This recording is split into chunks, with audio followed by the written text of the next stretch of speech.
Counter-Strike 2 is real. At least that is the very well substantiated rumor on the street. The question is, what is it? Is it a fully fledged sequel? Is it an update? Will it have 128 tick, better matchmaking? Will your skins be okay?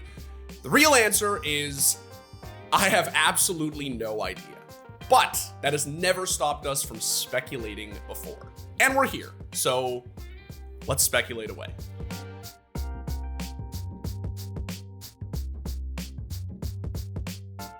Okay, so before we get into CS2 or Source 2 or whatever, let's talk about merch. Head over to shop.thescore.com to check out our esports collection. We've got t-shirts, hoodies, and crews in several designs and colorways. I know I work here, but I really do wear them all the time. They're awesome. All right, so for everybody wondering why this week's Source 2 hysteria is particularly pronounced, it all started about a week ago, when an NVIDIA driver referencing CSGO S2 and CS2 caught data miners' attention, driving the community into a frenzy. Now, for those who are in the CSGO community, you know that this is very standard stuff. Source 2 has been coming to CSGO for eons, and there's already parts of it in CSGO.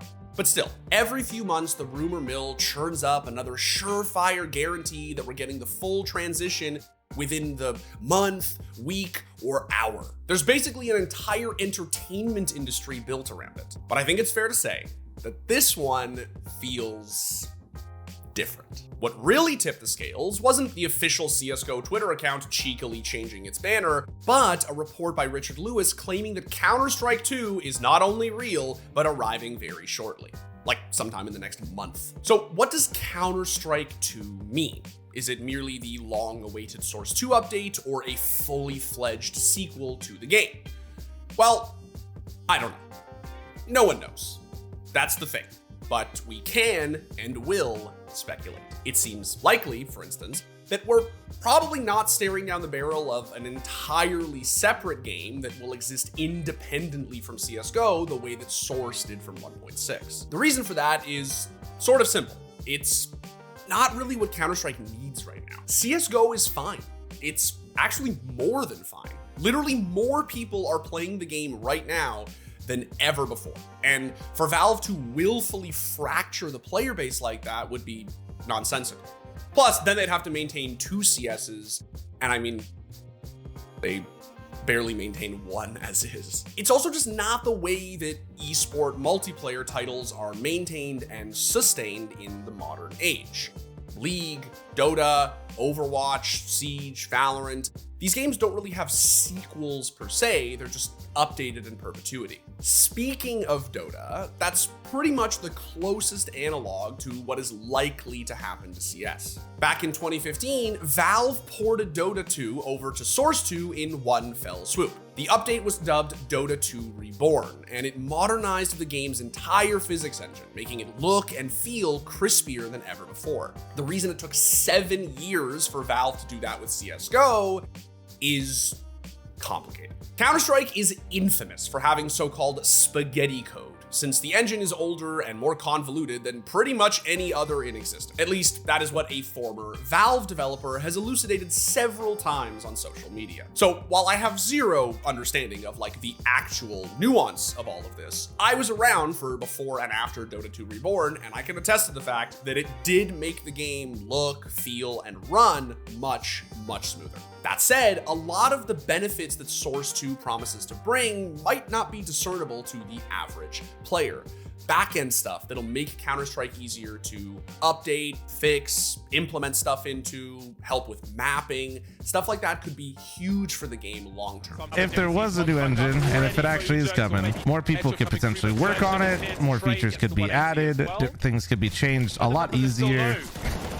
And you know, for some lore, Valve didn't make the original CS like game or anything, so like all this like from the ground up, like they're dealing with somebody else's whenever they make changes to the game. As for when it'll happen, Lewis's report claims that Valve has already flown pros out to their Seattle office in secret to test it out, and that it will be ready to enter beta sometime before the end of the month. At that point, we're likely to see Counter-Strike 2, or whatever they end up calling it, become the de facto build for both casual and competitive play.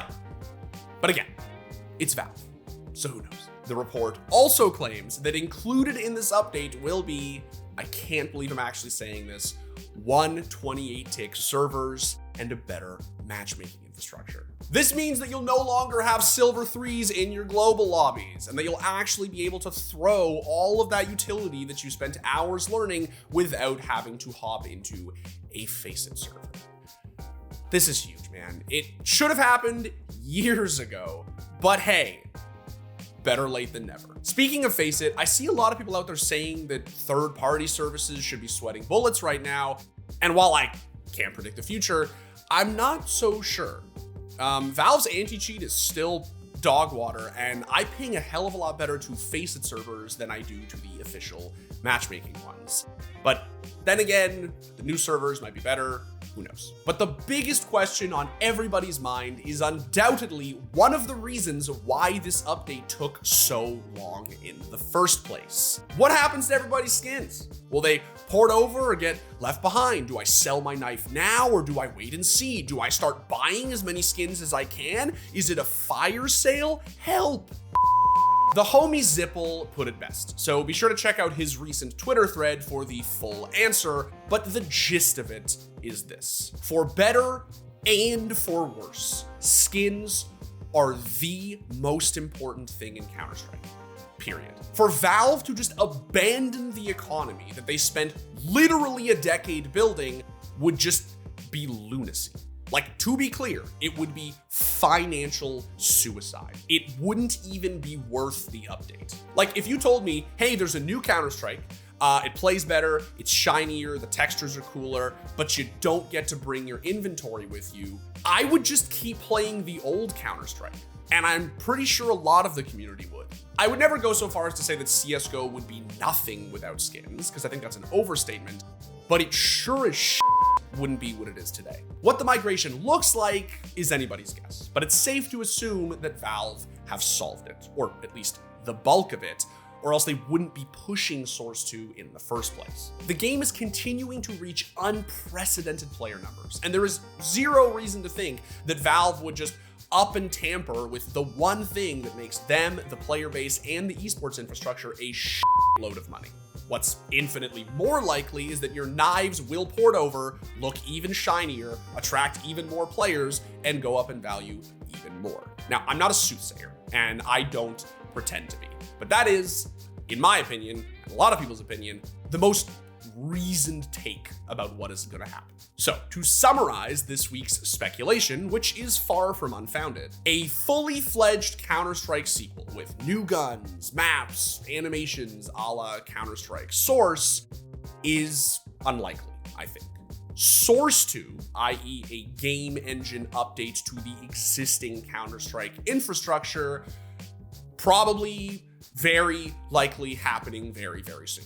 With it comes innumerable performance upgrades, the vast majority of which you and I do not understand, 128-tick servers, better matchmaking, and most importantly, yes, your skins are very likely going to be just fine. Anyway, that's all I got for you today. Fingers crossed that this too isn't a giant bait and switch. Long have we waited for Source 2, my friends, and it finally feels as if the time has come to rejoice. It's just like, it's not, I said in the piece, like, I would never go so far as to say that CSGO would be nothing without skins, because that's not true. Like, it is the crispiest, you know, most strategic, most addicting shooter. Like, it just is just the best. But like, you know, the game is really good, but it's not like, I'm gonna get spit roasted for saying this, but like, it's not that good. You know what I mean? Like, it's really good, and I would still play it more than I would play anything else. Yeah.